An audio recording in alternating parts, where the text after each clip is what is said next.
welcome to Nerdist News. Oh, it went real high at the top there.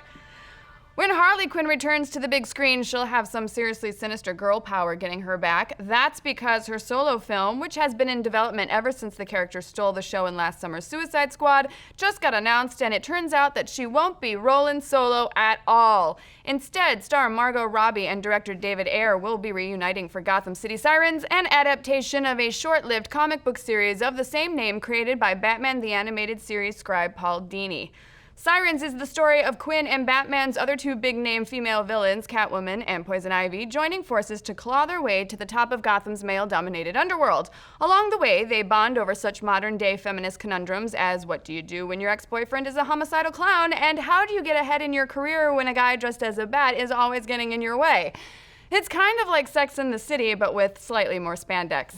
Now, there is a lot to be excited for in this announcement. For starters, not only will this be the first all-female superhero ensemble film for DC, it will be the first all-female superhero ensemble film ever. And this is coming hot on the heels of Wonder Woman, so it's nice to know there's a studio that will let a woman take the lead in every other superhero movie, as opposed to, every 20th. Remind me when we're getting Captain Marvel again, Kevin Feige. And yeah, it's a little disappointing that Ayers is back on board to direct. His work on Suicide Squad wasn't his strongest, nor is he known for his feminist film agendas. But on the bright side, the script has been assigned to up-and-coming screenwriter Geneva Robertson-Dewar, who is also penning the Tomb Raider reboot, making her the rare female writer to be given the reins of a major comic book movie. Not even Wonder Woman can make that claim. In other words, let's play with the boys on our terms. In fact, Gotham City Sirens is already so stacked with girl power, even at this early stage, that it leaves us wondering, will there be any room for the DC dudes in this thing? Specifically, will there be room for one clown-faced psycho ex-boyfriend dude? Quinn's obsession with the Joker was pretty much her big character trait in Suicide Squad, but it's hard to see how that will fit into a movie about three female friends committing crimes and getting cocktails in the big city. If anything, Sirens seems diametrically opposed to the idea of the Joker-Harley love quagmire.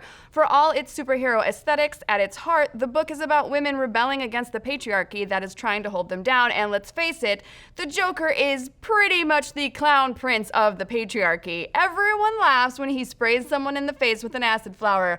But you know what would happen if a woman did the same thing?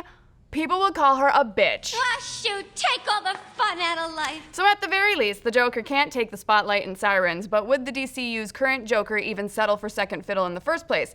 Jared Leto was pretty vocal about his displeasure over getting majorly edited out of Suicide Squad. It's hard to imagine him coming back just to play Mr. Big to Harley's Carrie Bradshaw. Sex and the City is right above Westworld on HBO Go, by the way, you guys, so start watching if you're not getting any of these references. It is actually a great example of early 2000s HBO shows. It's really good. It was super good. Movies sucked, but the show was good. But at the end of the day, the big question isn't just, does Gotham City Sirens need the Joker? It's, does Harley Quinn really need the Joker? And if you've been reading her comic for the last few years, you know that the answer to that is a resounding no. Even if she was designed as little more than the Joker's love-struck groupie, over the years she's developed into her own awesome character. DC even put a definitive end to her relationship with Mr. J when she dumped his ass in a spectacularly brutal fashion in the comic's 25th issue. Harley doesn't need the Joker, or any other man for that matter, to carry our interest, and we mean that pretty literally. Harley and Poison Ivy have quietly been carrying on one of comics' cutest and most progressive LGBT love stories for years now. Put the Harley-Ivy relationship up on the screen that everyone has already accepted on the page. Hashtag, give Harley a girlfriend. But what do you guys think? Will you be bummed if you don't get at least a little bit of Leto in Gotham City Sirens? And who would you want to see cast as Poison Ivy and Catwoman? Let's discuss. And a very special thanks to Loot Crate's Halo Legendary Crate for sponsoring today's episode of Nerdist News. The Halo Legendary Crate is filled with exclusive Halo figures, collectibles, in-game items, and more. Go to lootcrate.com/LDNHalo and enter code LDNHalo, all one word, for a discount at checkout. The cutoff for orders is tomorrow, December 15th, so make sure and you pick one up. Thanks, guys. Now, Dan is breaking down the best TV shows of 2016 on an all-new Dan Cave. Have you seen our crazy Rogue One toy smash? We violently mashed together Star Wars and classic Christmas toys. It's a smashingly good time. No.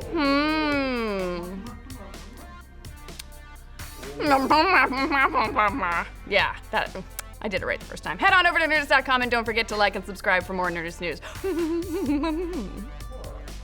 Okay.